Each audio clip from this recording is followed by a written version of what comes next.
You know, when I interviewed Crazy, one of the things he said was, I was probably the one that would go to the studio before everybody because, you know, DJ Unique or whoever they would call me, and I would go to the studio and he would play me like a whole bunch of tracks, and I would just go in and like come up with concepts to the beats, and I would write the hooks and put the hooks down on the song, and everybody else come in and add on to what I put down and make it sound bigger or whatever else they're gonna add to it, and then everybody just put their verses down. But I was usually the one to start the song off and like really?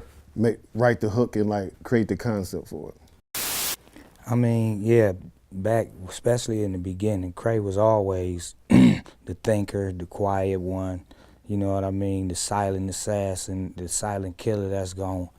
He in the studio, he thinking the melodies, he going through records and doing all that, you know what I mean? And I think the only difference is now is just like everybody, like, we learn from each other, but Cray was our musical and is our musical spearhead. You know what I'm saying? So, but once we all learn the formula, anybody get there first now. That's the only difference, you know what I mean? Like the ideas just come from off the wall. Like he'll think of something and then the next person to come in and say something that just bounced off of that, and that's how our songs build. He might have the first piece, third piece come in, fourth. It's like an orchestra. Now, what's the difference between actually doing music yourself and working with other artists, working on their music? Because if you look at historically in hip hop, a lot of people, even great artists, would always have problems letting someone else really, you know, potentially get bigger than them. You know what I'm saying? Like, Akon did it pretty well. Like, Akon had, you know, T-Pain, Lady Gaga, whatever. But, for example, you look at, like, 50 Cent, he's had a lot of artists, but no artist has even gotten close to a 50 Cent level that's been on G-Unit.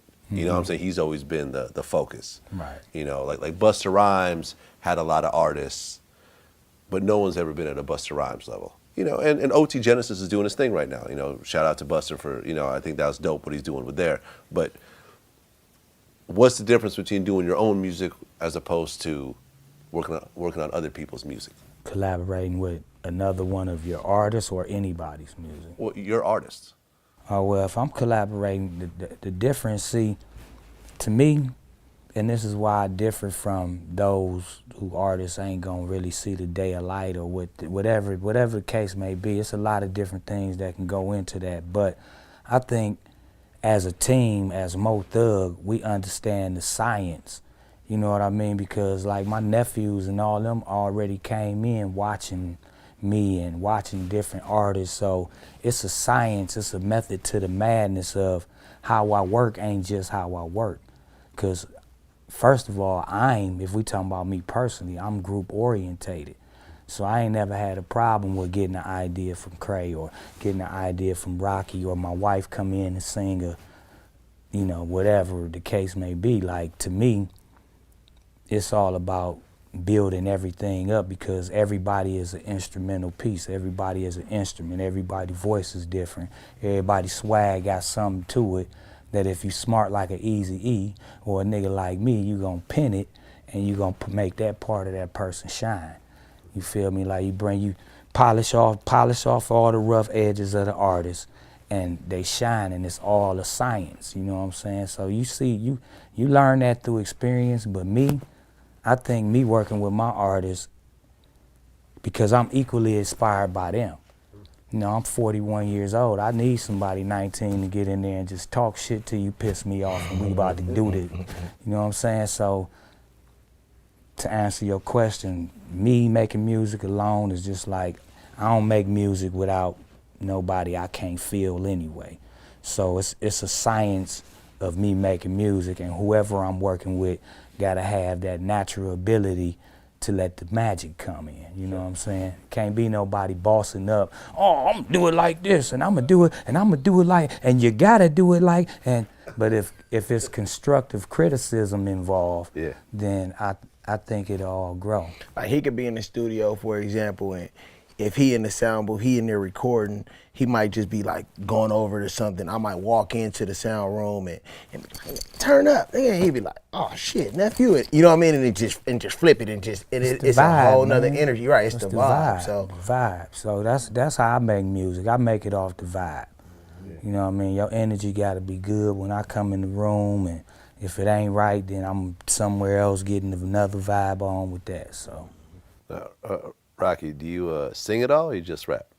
Man, I got a voice, but I don't sing. Like, you know what I'm saying? I'm a harmonizer. I can harmonize, I can hit a tune, I can hit a note. Like, I'm an artist. You know what I'm saying? I'm an artist, I'm an entertainer. So whatever it takes to entertain and to be an artist and whatever it comes, I listen to people that write music and want me to hit certain notes, and I can do all of that. Okay, do you think the Bone Thugs sing or rap? I think they rap, I think they harmonize. What do you think? You think you guys sing or do you rap? I think we do both. I think we sing and we rap, and back to the R&B fusion of when the rap and all that, I think we married that into cool. Yeah. You know what I'm saying? Talking about we'll shoot your whole motherfucking block up, but the melodies was so fresh you kind of listen to it when it would have been provocative before that, you feel me? So yeah, I think we sing, rap, we harmonize. Only thing we don't do is dance. And they still do it to this day. Like the new music is basically still based around Bone's music. Like now they're harmonizing with the auto tune and how they using it and how they using stuff. It sounds dope, but they using Bone. Like, you know what I'm saying? The tunes, and they singing and they rapping at the same time, and they talking that shit. They talking about shoot 'em up and whatever, but they doing it in a fly ass way. So on that level, I just want to say, you know, the influence that we had on it, we ain't never really cocky about it, right, but we don't never get our props about it. So sometimes we might just snap out, but to really be appreciative for the influence that we had on this music, it's like we can tour forever ever, sell merchandise forever ever. Like, we made it over the threshold like a Temptations or the old, like Motown, you know what I mean? You hear that music and it's always brand new.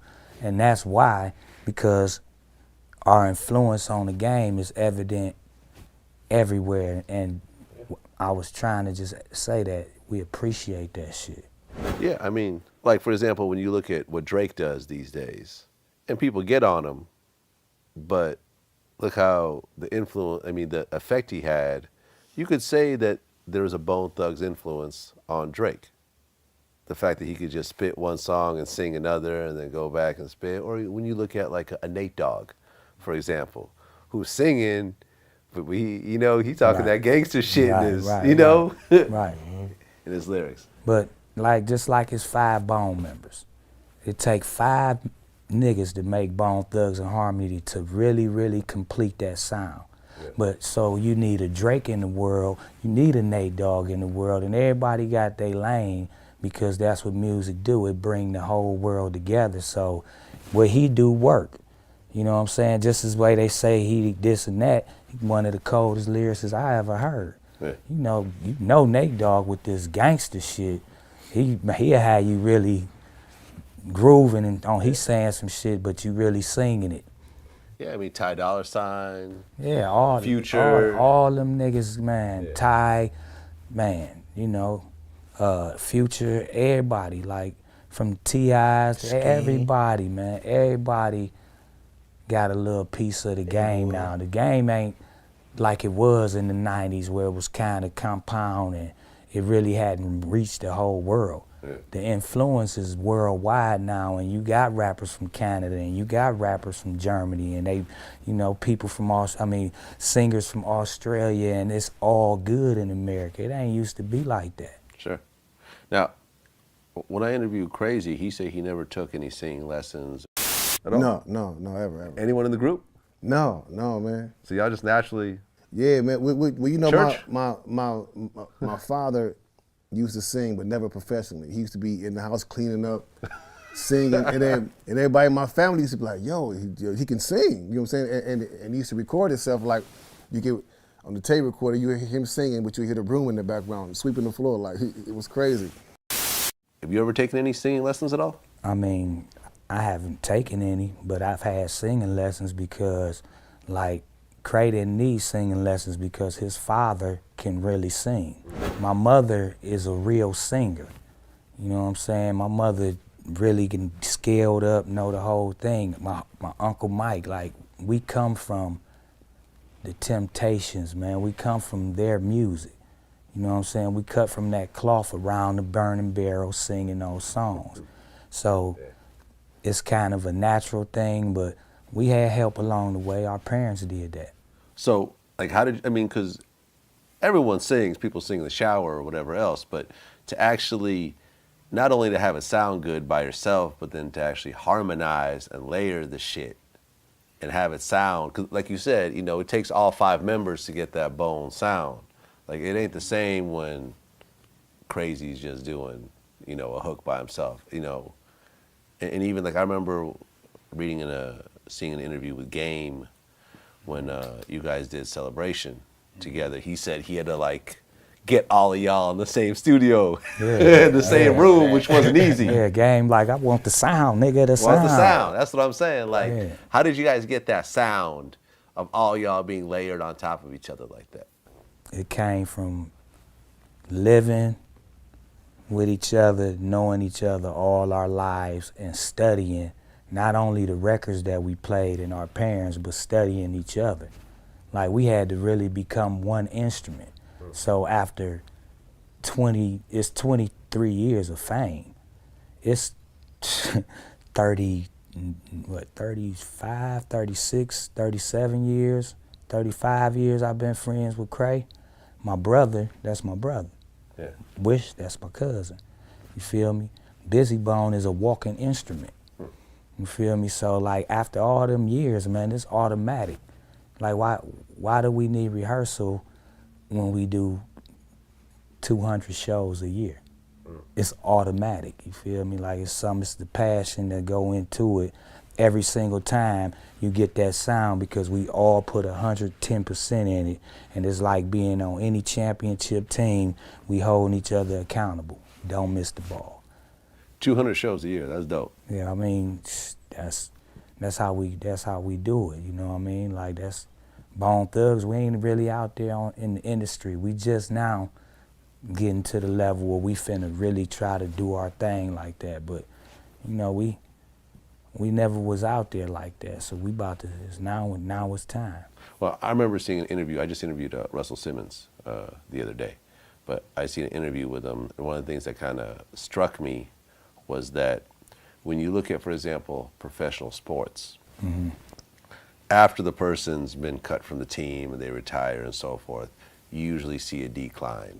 And, a lot of times these people come on hard times, but when you look at a lot of rappers out there, most of the rappers that have gotten the platinum singles and, have had the important albums, like, they still touring, they still, supporting their families. Right. Like, they may not be top of the charts or whatever else, but you tell me 200 shows a year, and Crossroads, your biggest song came out 20 years ago.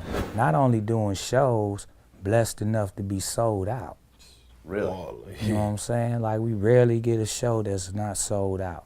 That's what's up. You know what I mean? So, especially if we partner with somebody, then it's a bang out. All over the world. All over the world. Like, where do you think outside the U.S. you get the biggest amount of love? Man, everywhere we go. Everywhere we go, it's crazy. Bone Thugs and Harmony, man. And then for us not to really be, like, all in the media and all on TV and anywhere. Right. Can't. Not on Instagram acting a fool, like, doing a bunch of, bunch of stunts and stuff like that. Not with the extra attention, Not you with know the what I'm extra saying? shit. But it's a genuine love. Niggas say they grew up to it. We touch their heart. You see a lot of times, not just in music, but just in general, in business, relationships, whatever else, people, if they do okay, people stay together for a long time.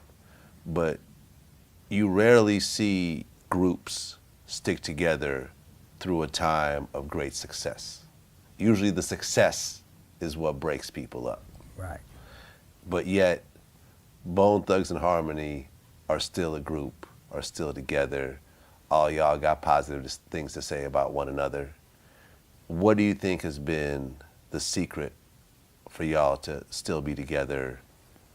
Was it 25 something years later since the formation of the group? Yeah. Yep, 25 years since the formation.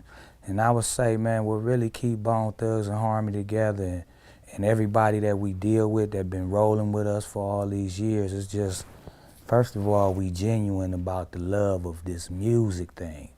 Because when all else fails, we still got this thing in common when the hardships come.